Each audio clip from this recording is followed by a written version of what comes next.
मित्र कुणास म्हणावं, ज्याच्याजवळ मनातील भाव व्यक्त करताना संकोच वाटत नाही, खोटं बोलावंसं वाटत नाही, फसवावंसं वाटत नाही, पाप पुण्याची कबुली देण्यासाठी मन जराही कचरत नाही आणि आपला पराक्रम ज्याला मोठ्या कौतुकाने सांगावासा वाटतो, ज्याच्यासमोर पराभवाचं शल्य उघड करण्यासाठी थोडाही कमीपणा वाटत नाही, तो खरा मित्र.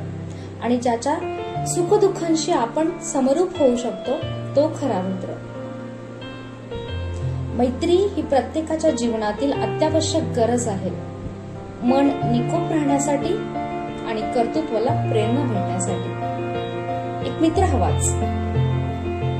मैत्री हा असा दागिना आहे जो सर्वांकडे पाहायला मिळतो पण जाणवत नाही. म्हणून अशी मैत्री करा जी दिसली नाही तरी चालेल पण जाणवली